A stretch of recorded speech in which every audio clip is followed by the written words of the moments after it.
It was supposed to be one last night together before everything changed. 29-year-old Adrienne Robert was standing on the edge of a brand new life. Tomorrow, she'd pack up the last of her belongings and move in with the man she was going to marry. Tonight, she just wanted to say goodbye to her old apartment, to her roommate of years, to the chapter of her life that was quietly closing. She never got the chance to start the next one. Hours later, Adrienne would be found on her bathroom floor, wearing nothing but a bra, stabbed once through the chest with enough force to end her life almost instantly. There was no forced entry, no broken window, no busted lock. Whoever did this hadn't broken in. He'd been let in, or he'd simply walked in beside her, like it was the most natural thing in the world. This is the story of how an ordinary night out turned into an act of unthinkable violence, and how something as small, as polite, as a forgotten piece of clothing became the final thread investigators would pull to unravel exactly what happened to her. Before we continue, please be advised, this video contains detailed descriptions of stalking, physical violence, sexual assault, and murder. Viewer discretion is strongly advised. Welcome back to GA Justice Files. Here, we go beyond the headlines to understand the real people behind these tragedies, who they were, what was taken from them, and how justice, however delayed, was finally served. If that's the kind of story you're here for, make sure you're subscribed, because we post new cases every week. To understand what was lost on July 14th, 2012, you have to understand who Adrienne Robert was, long before Clearwater, Florida, became the place where her story ended. Adrienne grew up in Green, Maine, a small, close-knit town where everybody tended to know everybody. She was the kind of person people gravitated toward without quite knowing why. Friends would later describe her smile as infectious, the sort that could shift the mood of an entire room the second she walked in. She wasn't loud about it. She didn't need to be. Adrienne had a warmth that made people feel like they mattered. And in a town like Green, that reputation followed her everywhere. She earned her associate's degree from the University of Maine, and it was clear early on that she had an eye for design, a way of seeing the world visually that most people simply don't have.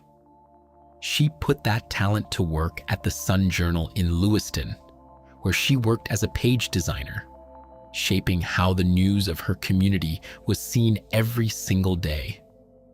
But Adrienne wanted more. In 2007, she made the leap that so many young people from small towns dream about, and so few actually take. She packed up her life in Maine and moved to Florida, chasing a bigger future. She settled in Clearwater, found work as a graphic artist, and even enrolled in classes at the University of South Florida. Still hungry to grow, still building toward something. By the summer of 2012, that something had a name: Justin. Adrienne had fallen in love, and the relationship had reached the milestone so many couples dream of. They were moving in together. It wasn't just an apartment lease. It was the next chapter of an entire life she was building, one she'd crossed 1,000 miles to make possible. Marriage, a home, a future, all of it was finally, tangibly close. On the night of July 13th, 2012, Adrienne wanted to mark the occasion the right way. She and her roommate, Jay LaFew, had shared that apartment for years. And before she moved out for good, the two of them decided on one last night together. Drinks, laughter, a proper goodbye to the life they'd built side by side. Neither of them had any idea who they were about to meet, or that it would cost Adrienne her life. Sometime after 5 that evening, a taxi pulled up outside a Clearwater strip club called Diamond Dolls. A young man climbed out alone, paid the driver, and walked inside. He had no idea he'd just left a trail. A phone number logged with the cab company that would, months later, become the single thread that unraveled everything. He blended in easily enough. Nothing about him screamed danger. He was 23 years old, working a steady job at a promotional products company in Largo, with no serious criminal record to speak of. On paper, he was unremarkable, the kind of person you'd pass on the street and forget within seconds. But Clearwater police had already crossed paths with him once before that summer, after a report came in describing him as a suspicious person lingering somewhere he didn't belong. Nothing came of it. No arrest, no charges. Just a name and a number logged quietly into a database, waiting. By the time Adrienne and Jay walked in around 10:30 that night, he'd already been at the bar for hours. Two friends looking to close out their years as roommates the right way. A few drinks, some laughs, one last night together before the movers came. It was meant to be simple, easy, unremarkable, the way most nights are. Somewhere in those hours, he inserted himself into their orbit, struck up a conversation, sat with them, talked. To Adrienne and Jay, he was just another face at the bar. A stranger passing a few hours the way strangers do in places like this, no different from anyone else drinking at Diamond Dolls that night. But he wasn't just passing the time, he was watching. As the night wore on and the drinks kept coming, his attention narrowed.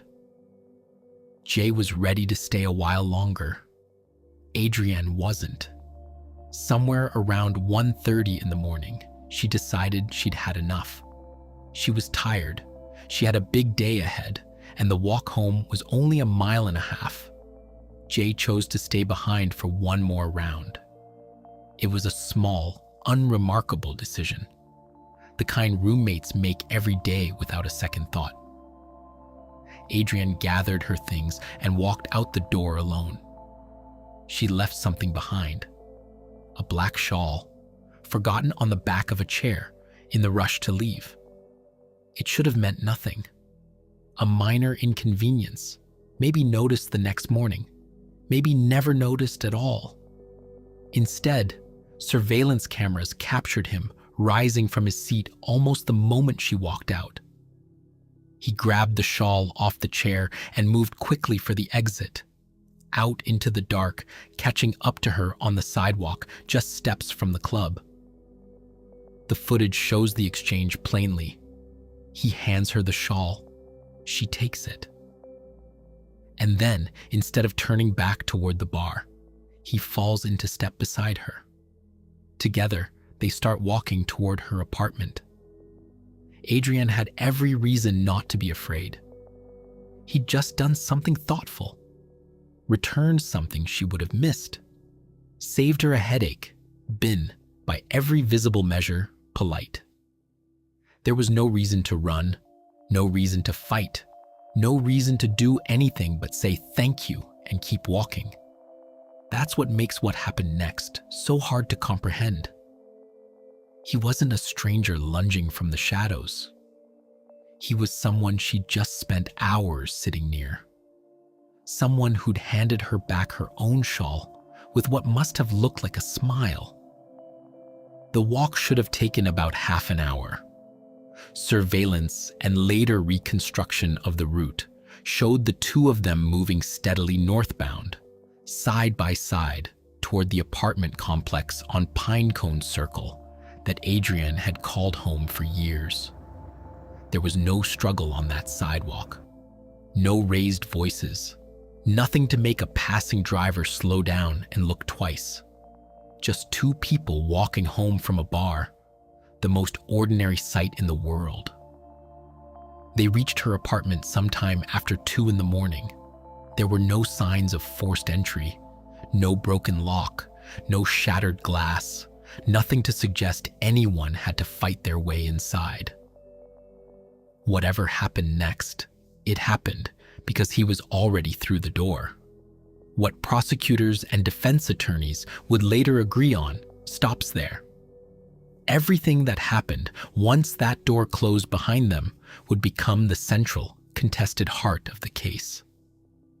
Two entirely different accounts of the same few minutes. One that would be picked apart in a courtroom 18 months later. But what isn't in dispute is what was found. Signs of a violent struggle throughout the apartment. A broken toilet seat, bruising on Adrienne's body. A section of her bedsheet deliberately cut away and taken, and in the end, a single, catastrophic stab wound to her upper chest, driven in with enough force to reach 4.5 inches deep, tearing through vital organs and ending her life within minutes. Before he left that apartment, he did something chilling in its calculation. He didn't run. He stayed long enough to try to erase himself. He cut the bloodied section out of her bedsheet, taking it with him in an attempt to strip away any DNA evidence left behind. He gathered up the knife. He took Jay's cell phone, left behind earlier that night. He took Adrienne's car keys.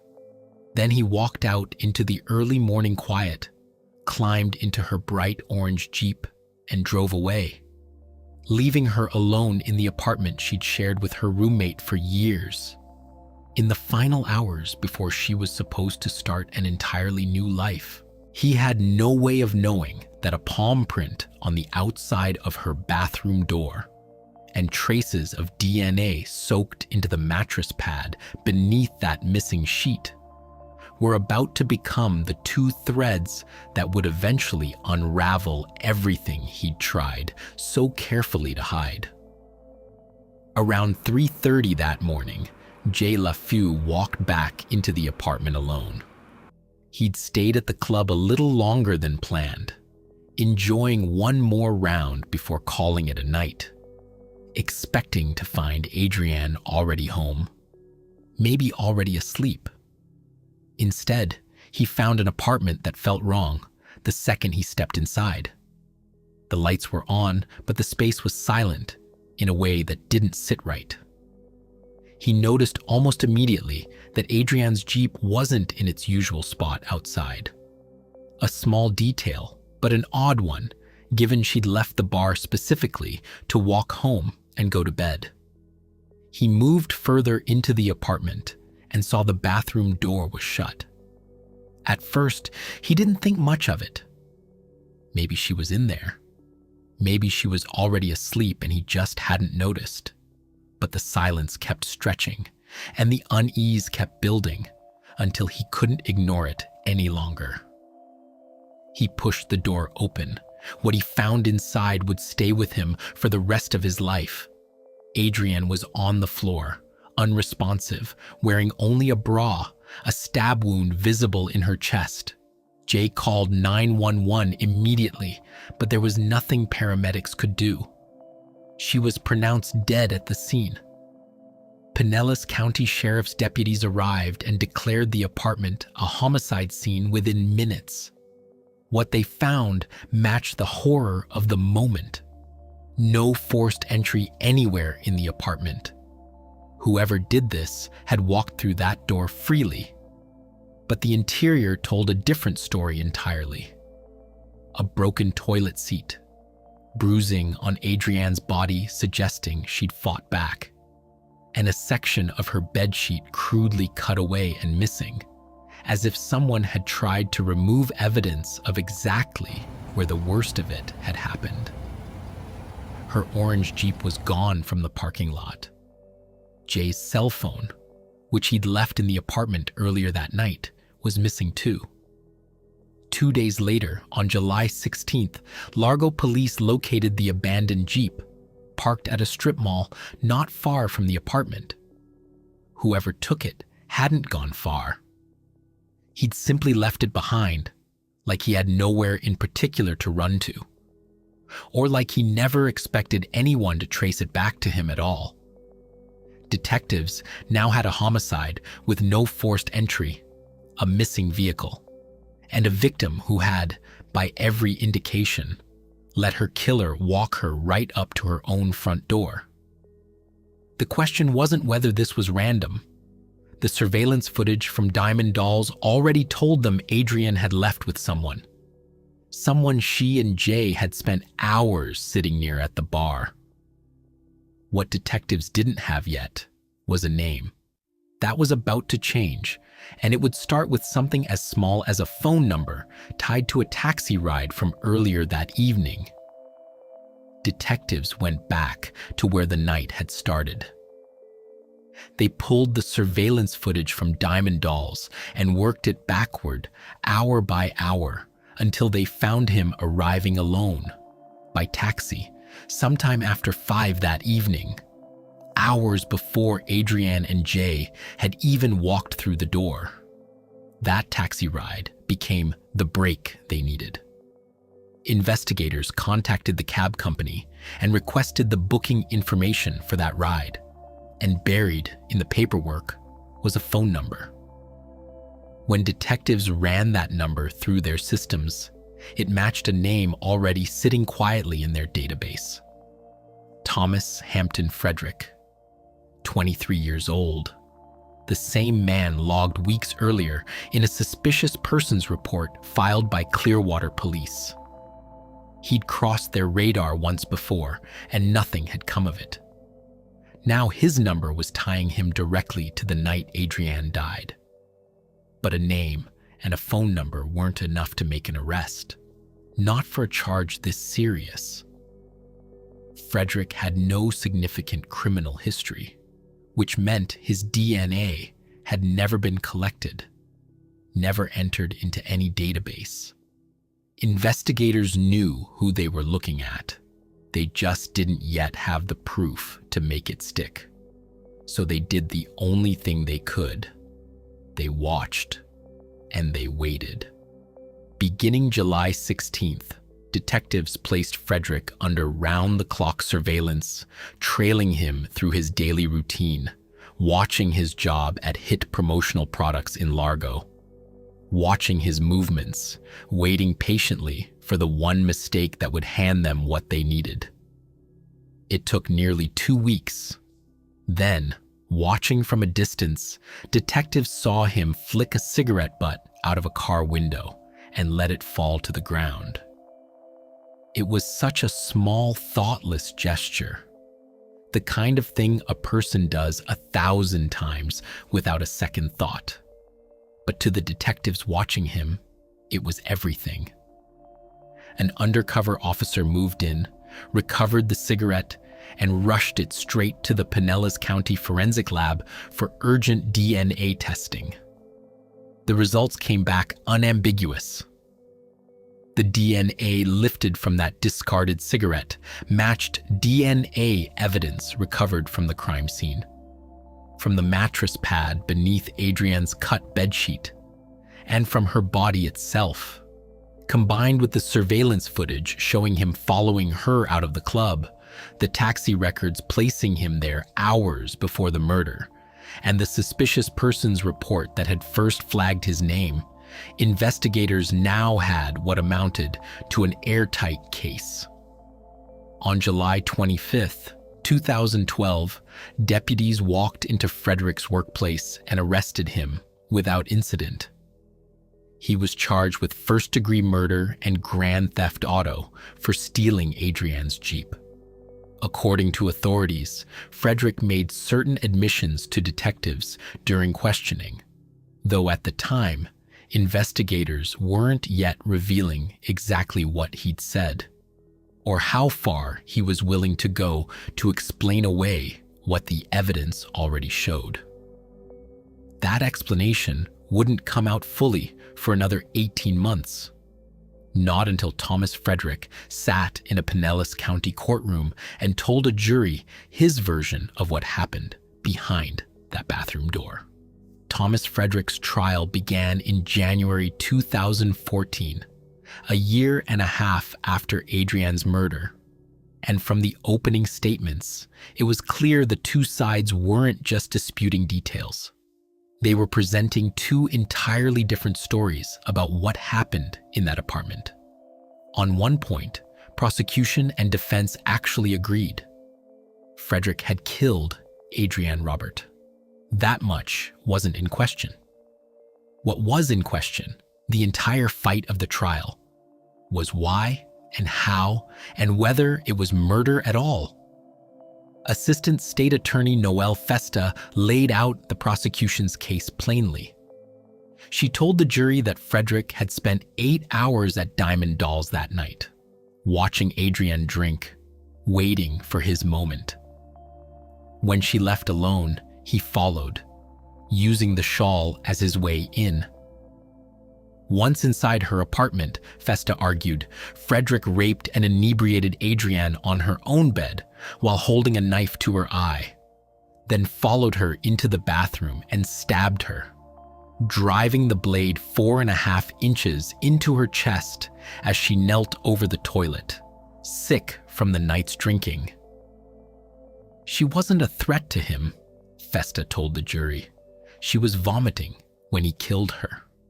Frederick's defense told a different story entirely, one the jury heard directly in a recorded interview Frederick gave detectives after his arrest. In his account, everything that happened between them was consensual. He claimed that after they'd had sex, Adrienne became upset, grabbed a knife, and came at him, and that he'd stabbed her defending himself, not attacking her. Public defender Lori Mahan pressed that argument through to closing statements, reminding jurors that Adrienne was taller than Frederick and physically outweighed him, trying to frame him as the one who'd been afraid for his life. The forensic evidence didn't move in his favor. Investigators had recovered his palm print on the outside of Adrienne's bathroom door. DNA consistent with his had survived on the mattress pad beneath the section of sheet he'd cut away and taken. And there was the detail that lingered over the entire trial. He hadn't just left her there. He'd taken the knife, taken Jay's phone, taken her car keys, and calculated, in the minutes after killing her, exactly what he needed to remove to protect himself. In her closing argument, Festa turned directly to the jury. Adrienne couldn't tell her own story anymore, she said. So Frederick had told the story that worked best for him instead. The evidence, she argued, told Adrienne's story for her. The jury agreed. After a 3-day trial, it took them less than 2 hours to reach a verdict. Guilty of first-degree murder. Guilty of grand theft auto. Frederick showed no visible reaction. According to those in the courtroom, he appeared almost indifferent as the verdict was read. A detail Adrienne's father would later describe as unsettling, even cocky, in a moment that should have carried the full weight of what he'd done. He was not, in the end, charged with rape. Prosecutors determined there wasn't sufficient evidence to pursue that charge separately, even as the broader narrative of sexual assault remained central to how the murder itself was argued and understood by the jury. Frederick was sentenced immediately, on the spot. Life in prison without the possibility of parole. In the Pinellas County courtroom that day, Adrienne's parents, Mark and Lori Robert, had traveled from Maine to hear the verdict in person. When it was finally read aloud, they wept. Not from grief this time, but from something closer to relief. 18 months of waiting, finally arriving at an answer. Mark Roberts' sister and her husband sat with them through the trial, as did the family of Adrienne's fiancé, just in pounders, all of them carrying the weight of a wedding that had been replaced by a murder trial. Afterward, Mark Roberts spoke to reporters outside the courthouse. It didn't bring Adrienne back, he said, but justice had been served that day. He described how difficult it had been just to sit in the same room as the man who killed his daughter, watching Frederick show no sympathy, no remorse, nothing but a kind of cold indifference, even as the jury delivered its verdict. Later, after sentencing, he put it more bluntly. The man who took his daughter was finally going to be in a cage, like an animal should be. For Jay LaFou, the aftermath carried a different kind of weight. He was the one who found her. He was the one who'd stayed behind at the bar that night, choosing one more drink over walking home with his roommate of years. An ordinary decision that would haunt him for the rest of his life. Tangled up in guilt that had no logical claim on him, but refused to let go regardless. Life for the Roberts family didn't simply return to normal after the verdict. It couldn't. Mark Roberts spoke about that too. How it would take time. How some piece of what they'd lost was permanent. How they'd rebuild slowly, day by day, because that was what Adrienne would have wanted for them. They flew back to Maine that weekend, grateful, he said, for how the community around Adrienne's fiancé had shown up for them through the entire ordeal, offering whatever support they could when there was little anyone could actually do. In the years since, Adrienne has been remembered not for the way her life ended, but for the way she lived it. Her father described her simply. She loved to live life. Her smile, he said, was infectious. It's the kind of thing people say about someone they miss every single day, not just on anniversaries. There's no foundation named after her, no annual memorial fund carrying her name forward into headlines. What Adrienne left behind was smaller, and in some ways, more enduring. A family who still speaks of her warmth in the present tense. A hometown in Green, Maine that remembers a young woman who chased a bigger life and found real happiness before it was stolen from her. And a community in Clearwater that came together, however briefly, around a family thousands of miles from home. What makes Adrienne's case so difficult to sit with isn't just the violence of it. It's the ordinariness of everything that led up to it.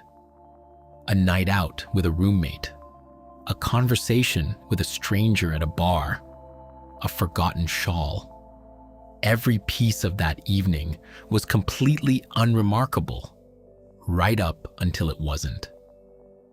Adrienne didn't take an unnecessary risk. She didn't ignore some obvious warning sign.